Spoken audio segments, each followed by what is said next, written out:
name's John. I heard about the Whistleblower Project through a friend. Took me to a website, signed up, and yeah, here I am today. Great experience, a bit surreal, and it's awesome. Recommend it. You should sign up.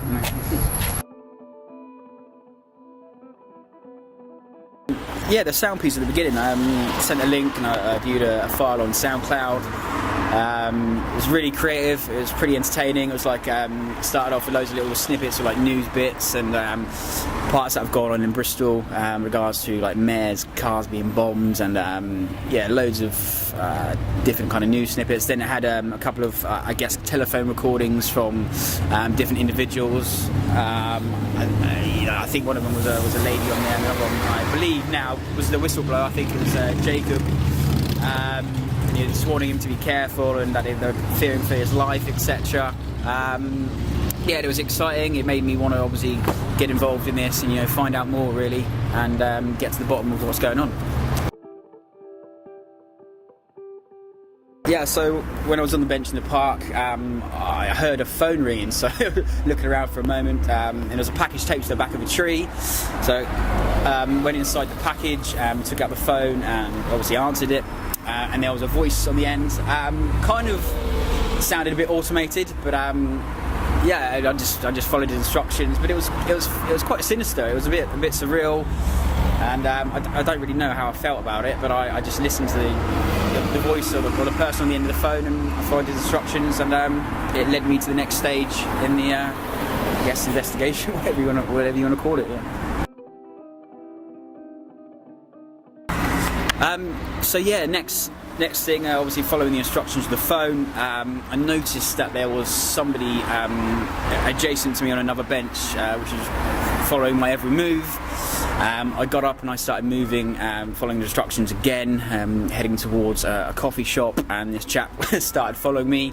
Yeah, and a little bit of panic came across me.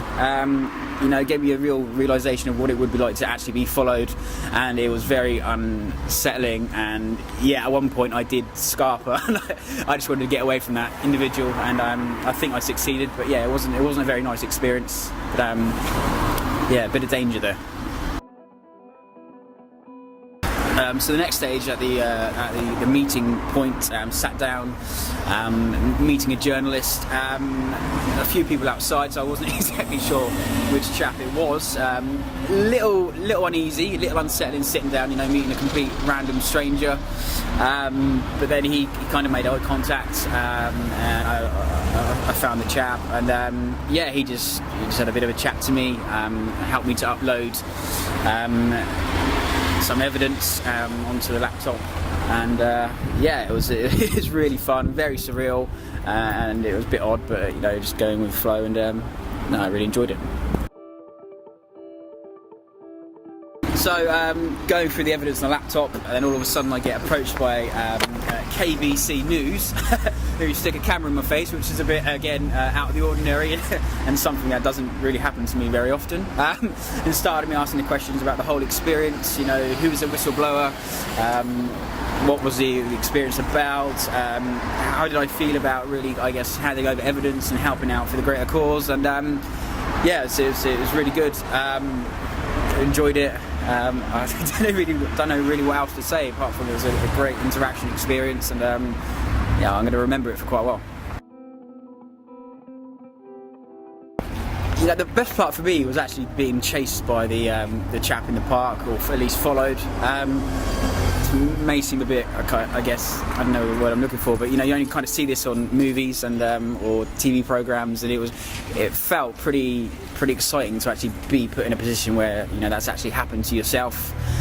So that was my highlight. I'm actually running at one point, running across the road, nearly getting knocked over by a car. No, I'm joking, but it was a really good experience, and that was a highlight for me. It made my adrenaline go, and yeah, my heart was racing a bit.